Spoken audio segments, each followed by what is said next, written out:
I treated them as something less than human. Nothing more than a play toy or not a play object.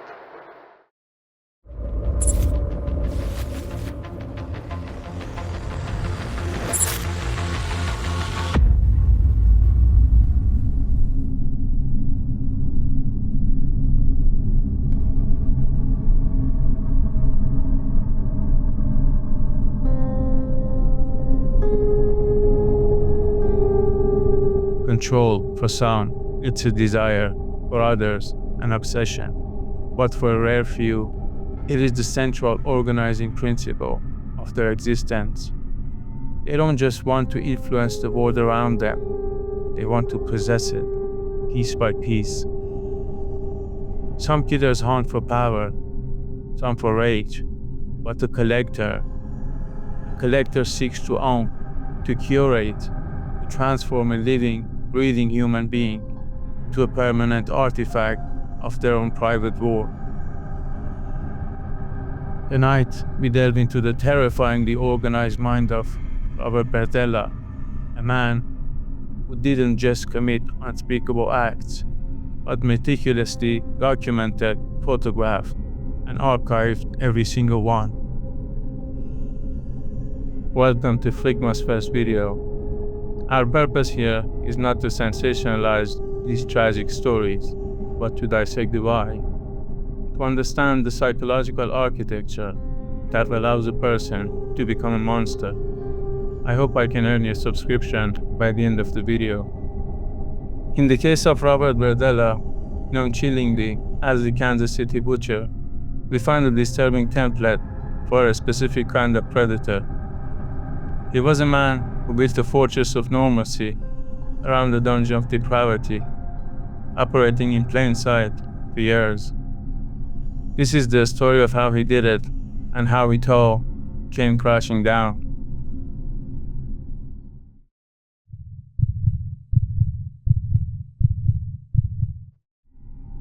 To understand the monster, we must first look at the man. Robert Andrew Berdella was born in 1949 in Ohio.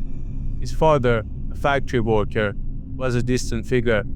His mother, devoutly Catholic. By all accounts, Berdella's childhood was unremarkable on the surface, but beneath it, the foundations of his pathology were being laid. He was an intelligent but socially awkward child, overweight and introverted. He became an easy target for bullies, fostering a deep-seated resentment and a feeling of powerlessness.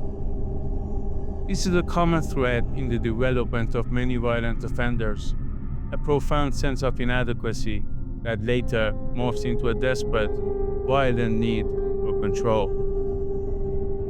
His fantasies began to take a dark turn. At 16, he was arrested for the first time for and killing a dog. This act, a key component of the McDonald triad of sociopathic indicators, was a chilling dress rehearsal. It demonstrated an early capacity for cruelty and a detachment from the suffering of others.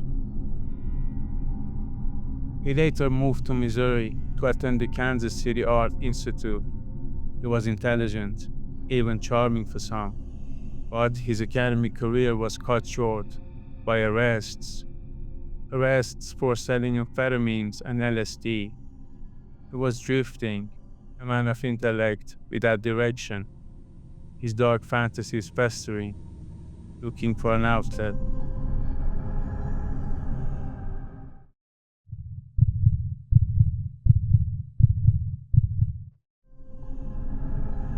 By the late 1970s, Berdella had seemingly found his place.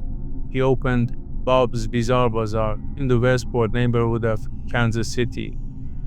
The shop was a reflection of its owner, eccentric, interesting, and slightly strange, but ultimately harmless, or so it seemed. The bazaar became his public face, his mask of sanity. He was known as Bob the Butcher, a morbidly ironic nickname given for his previous job at the butcher shop. He was a well-known local figure, a helpful neighbor, even a leader in the neighborhood watch. He cultivated an image of a quirky but reliable small business owner. This facade is critical to understanding his psychology. It wasn't just a disguise, it was a tool. It allowed him to move through the world without suspicion. It gave him access to a community, and from that community, he would select his victims. His shop and his home were just blocks apart, two sides of the same coin. One, a public space of curated oddities, the other, a private space of curated horror.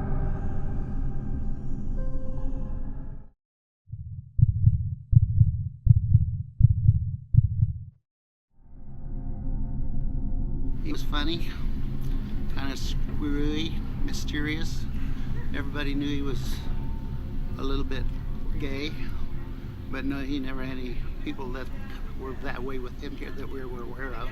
He was always laughing, joking up in the bar and grill, and I bought stuff from him all the time. He had the most fantastic masks he brought up from Guatemala and other places. He also did.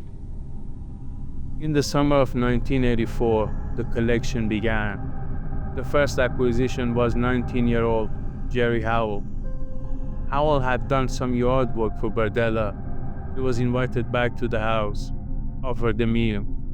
That meal was laced with tranquilizers. When he awoke, he was a prisoner in the basement of 4315 Charlotte Avenue. For the next 24 hours, he was subjected to unspeakable torture, which Berdella meticulously documented. Then, he was murdered.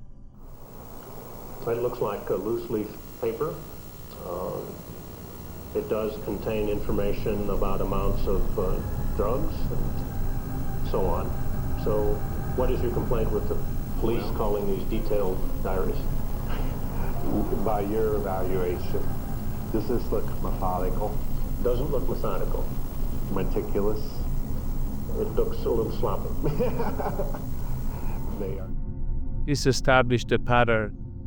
The modus operandi was chillingly consistent.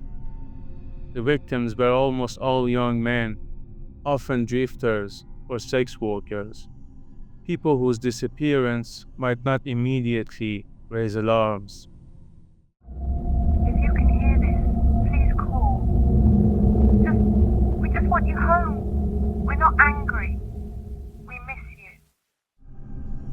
In April 1985, 18-year-old Robert Sheldon vanished. He was a friend of a man Berdella had hired. He was lured to the house under false pretense, drugged, and tortured for days before being killed.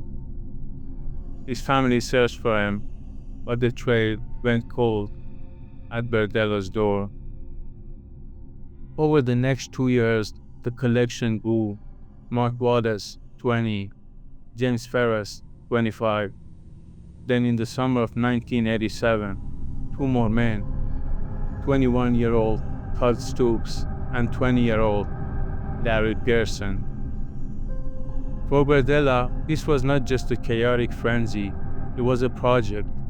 His basement was his laboratory. He experimented with different methods of torture, different drug cocktails, all in an effort to break his victims' will completely, to turn them into the slaves of his fantasies. And he documented everything. He kept logs, like a scientist recording an experiment. He took thousands of Polaroid photographs, capturing every stage of his process, from the initial drugging to the final moments of life.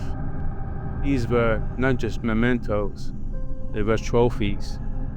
They were the physical proof of his ultimate control, the core of his collection.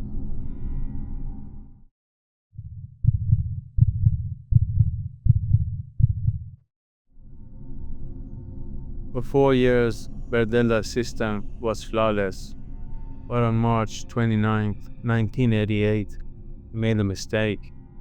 His intended 7th victim was a 22-year-old man named Christopher Bryson. The routine was the same: a friendly invitation, a cocktail, and a waking nightmare in the basement. Berdella subjected Bryson to days of horrific abuse, but Bryson never fully broke. He watched, he waited. On the morning of April 2nd, Berdella left the house to go to his shop. He had tied Bryson to the bed, but he hadn't secured one of his hands properly. It was a small error, but it was the only opening Bryson needed. With incredible courage and determination, he managed to free himself. Wearing nothing but a dog collar, he ran from the house and threw himself in front of a passing truck. The driver stopped and the police were called. When they arrived, they found a terrified, incoherent young man. His story was almost unbelievable. He pointed to the neat two-story home on Charlotte Avenue and told the officers that the man inside had tried to kill him. The facade of Robert Berdella was about to shatter. The whole thing was evil. This 22-year-old, call him Jay, escaped from the House of Horrors wearing only a dog collar. For 4 days, he had been ritualistically tortured by a man named Bob Berdella. He took the transformer and hooked it to my genitals and stepped back and took pictures while I'm flopping around. What a sick dog. It seemed to never end, you know.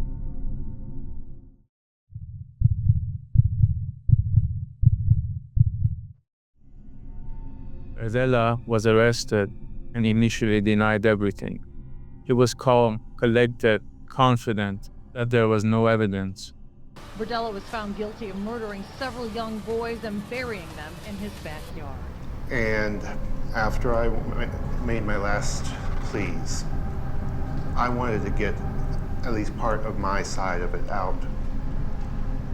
He told police Bryson was a lover who had a psychotic episode. It was a plausible lie from a man who had perfected the art of deception. But he had forgotten about his archive. What police found inside 4315 Charlotte Avenue was a house of horrors that defied imagination. In a dresser drawer, they found Polaroids, hundreds of them, documenting the torture of his victims in graphic detail. They found the logbooks, his torture diaries, which detailed every drug administered, every shock delivered, and every plea for mercy. His own records were his undoing. They provided a step-by-step confession to crimes police didn't even know had been committed. Eventually, we were able to find detailed torture notes that Berdella had kept on several people, 6 in fact, and in reviewing those pictures, probably the most telling was one of a young man that was hanging suspended upside down from a steel I-beam in what we later learned was the basement of the Berdella home, and this person appeared to be deceased. The search expanded to the backyard, where they unearthed bags of bone fragments, and most damningly, a human skull. It would later be identified as that of Robert Sheldon. Berdella hadn't just documented his crimes, he had curated a museum of his own depravity.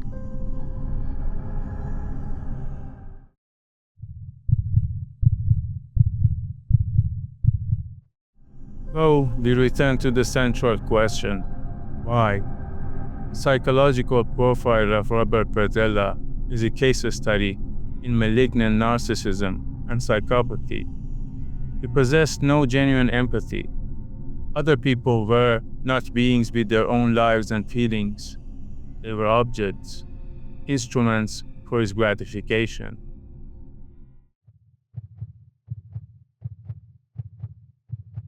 Well, I could talk about the pretty much, because, I was away through most of that. At one time when he hooked these cables up to my testicles, and you know I was naked, and I'm not worried what he was doing. He stepped back and he touched his wires together, and I flipped and flopped it all over the bed. That kind of woke me up. He shocked me. He was electrocuting me, and then at the same time he was taking Polaroid pictures. And at that time, I just fake passed out after he turned it off once, and he was done. And then he came immediately and put a potato sack over my head and kind of closed it like that. And so my hands were tied here and my feet were tied, and I breathed through my mouth, okay? And he already had a wash rag in my mouth and a piano wire tied with piano wire. And I wasn't able to get no oxygen at all, so I was more or less in this position. And I was trying to rip the potato sack off, and that's when he came in. And that's when he flew into he just ripped that thing off, and he jumped on my chest. He had an iron bar like that, and he was trying to just strike me in the head, and it seemed like it was for like 5 minutes. And I was like this, and he was trying to hit my head, and I was deflecting him on with my hands and stuff.